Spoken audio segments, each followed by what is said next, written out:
with another video, and before I dive right in, I do want to start by saying this video is not going to cover police brutality. It's not going to cover Donald Trump. This is not a political video. I'm just going to start the video just like that, just so you kind of know what to expect. And yeah, let's get started. So I did a Instagram poll. Basically, I was just asking who wants to see a video about my thoughts on everything. I also asked on Instagram if people wanted advice on how to be there for your Black friends when you're white. And so I got a lot of feedback. That's basically what I'm gonna cover in this video, and I'm super excited to share it. Before I talk about just the oppression that I've dealt with and a lot of Black people that I know have dealt with, everything that's happening right now, it's not stemming from George Floyd. It's stemming from our personal experiences of being Black in a world like this. When people kind of say like, oh, I just don't really get into politics, there's nothing political about what Black people are going through right now. It's a reality for Black people, and it's what we deal with every day just because we're Black. And I'm hoping when saying that, it'll help white people to kind of just extend grace towards Black people who are really, really passionate about this, because this is just honestly the tip of the iceberg for us. It's so much deeper than what you see. There's so much below the surface. There was a lot of mental growth that I had to go through because of my race. So just keep that in mind when you're grouping Black people into the category of angry and rioters, or whatever you've kind of idealized over us. There's been a lot of if you're silent, you don't care. And I do want to touch on that just because I even myself made a post about, people who haven't said anything shows that they're choosing the side of the oppressor. When I refer to silence, I am referring to the personal message that you give to me. If you're silent by not checking on me, by not asking, how I am feeling throughout all of this, I view that as silence. The biggest thing you can do during this is show that you care. I'm not speaking for Black people as a whole, I'm an individual, but for me personally, what touches me the most is if you message me and ask me if I'm okay and ask me how you can help. And I do want to say all Black people are different, so do not group them all into a category, because that's how we got here in the first place. We're humans, we're individuals. Not all white people are the same, not all Black people are the same. So you just kind of have to figure out what your friend needs the most, and you can even flat out ask that, like, hey, what do you need right now? What can I do to help you? And just go from there. There's no set formula on how to help every single Black person, because we're all different. My personal experiences with being Black and the adversities that I faced, I grew up in a predominantly white area. I went to a predominantly white school. We grew up with money, so we never struggled financially, but that was kind of like the stamp of approval that I got being in society that didn't consider me Black. And growing up, you're young and you kind of just soak in whatever you're told. Growing up all the way up to high school, people would tell me, oh, you're like an Oreo, you're white on the inside, Black on the outside. And I honestly would wear that with pride. I was like, yes, there's nothing about me that's Black. And what's considered Black in society is like ghetto and loud and uneducated and poor and not qualified. And in my eyes, I'm like, I don't want to be that. Even when I was like 6-7 years old, I would cry at night because I'm like, why am I not white? People are telling me that I am, and I'm not really Black, but then I'm like, why am I not white? And I remember thinking like there was something wrong with me. I speak for many Black girls out there who grew up in a predominantly white area. I would basically run away from being Black. This is a huge movement right now with Black women, is hair. Growing up, I was basically adored because of my hair. My hair was long, silky, very fine. It was good hair, as Black women like to call it. We never really viewed natural hair as something that was acceptable, and there's even people today who still view it as unprofessional, messy, just crazy, and needs to be tamed and all this stuff. It didn't happen until about last year. Like, that's how serious this mental thing that I had gone through my whole life took a toll on me, that I didn't realize anything until I was 19. And so I ended up cutting all of my hair off. It was like all the way to my scalp, and I was just kind of trying to, you know, get rid of that chain that was holding me what society had assigned me as.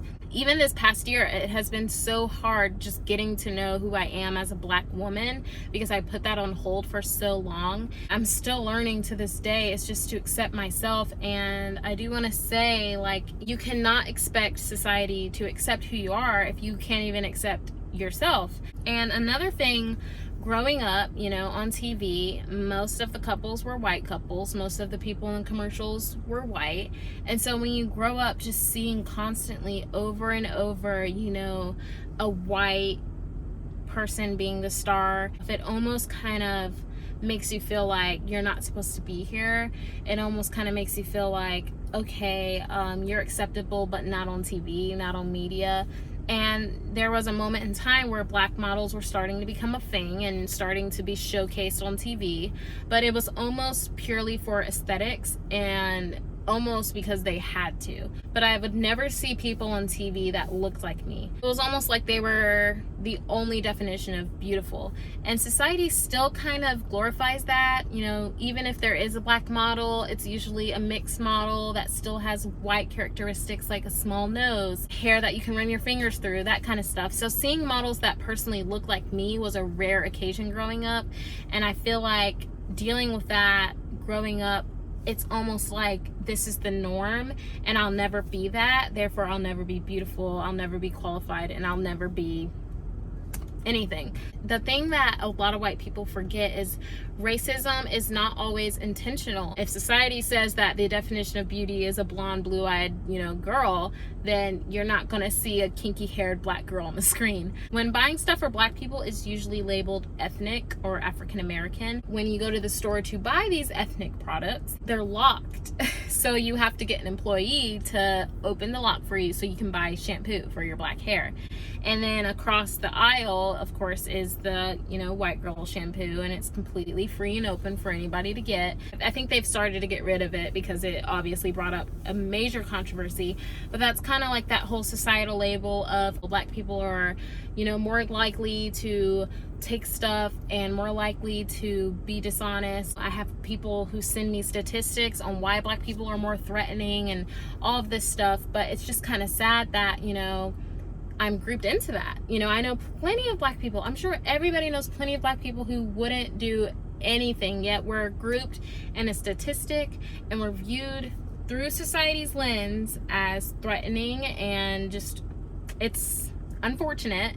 And it's something that, even though I have nothing to do with crime and nothing to do with stealing, I am still viewed as that, and I can't cut myself out of that. I can't take myself apart from that statistic, because that's me, that's my people. And I personally feel like if you're going to group all of my Black people in that but not me, like, I'm not honored by that. It's not an honor to be separate from the Black people. Like, we are, if you're going to categorize us as a whole person, then I'm in that, and you're grouping me in that, and I'm not going to sit here and accept you saying that and then excusing me from it. The next thing I wrote down is, instead of asking how are you, ask how was your day. When you ask how was your day, it kind of opens that door of, hey, I know you're hurting, and I know that you've been through a lot, and I know that you're not okay, but how was your day? You know, and it kind of just opening that conversation. It's just another way of saying how are you without having to say how are you.